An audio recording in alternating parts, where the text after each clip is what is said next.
Salutations, America. Williams, Goldberg, Lao Shu, and Martinez here again to promote political unity, progressive brotherhood, and quasi-comprehension. So it's been discovered that a few Americans out there don't understand the Electoral College and its importance. And by a few, we mean damn near all of you. So let's start at the beginning. So let's say we're just sailing along, enjoying the breeze, our boat, and the tranquility of the open sea. About 532 years before yacht rock would be invented, but this is definitely that summer breeze that makes you feel fine. So you're just sailing along, and what is this? You randomly bump into a large, undiscovered, and uninhabited, by anyone it matters, piece of land. It's so beautiful, spacious, and uninhabited by anyone that matters that you decide to dock the boats, set up camp, claim full ownership of the land and its resources, waylaying anything or anyone that doesn't really matter. And though the first winter is almost fatal, and mysteriously, you're giving help to survive from what can only be described as Jesus Christ himself. Now, we get settled. We invite our friends. We form 13 colonies. We laugh, live, love, grow, horrifically burn more than a few of our friends and family alive for having differences of opinion and being women, which is the same then as worshiping the Dark Lord Satan, so good riddance. Now we reach a point that we need governance in the form of a centralized government, and we need someone to preside over it all that's above a governor.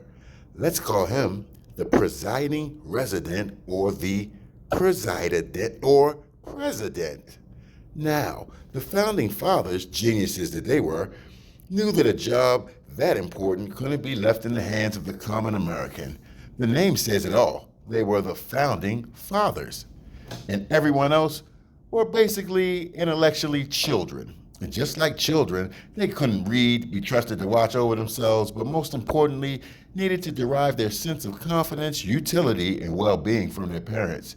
You wouldn't let a 3-year-old choose dinner. We'd all eat lollipops and ice cream, much less decide on issues that affect the well-being, finances, and security of the household.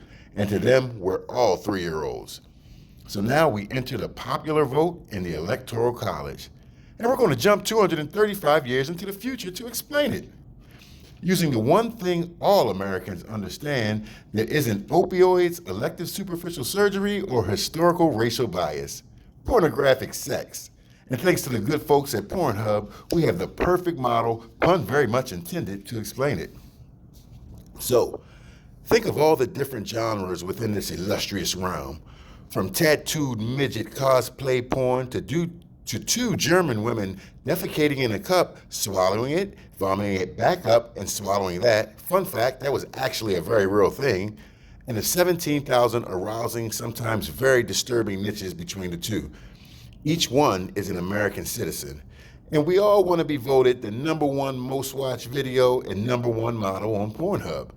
And normally that's decided by the jizz-soaked choice of the audience, which is us, the American population.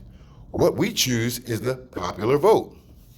Now, the good people at Pornhub and their infinite wife-swapping jizz-soaked wisdom know that if left to our own device, we would undoubtedly choose some very dark genre that the internet wouldn't allow them to promote, say, necrophiliac horse sex porn.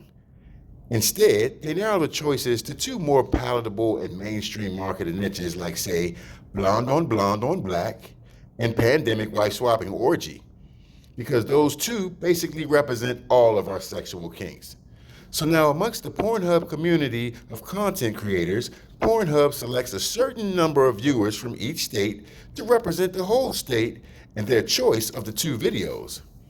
And altogether, there are 538 sweaty palm phone masturbators in total to represent the over 345 million pornography watchers that is quite literally the entire United States. It only takes 270 votes from these daytime watching cream pie bi-curious bukkake freaks to decide which video is #1.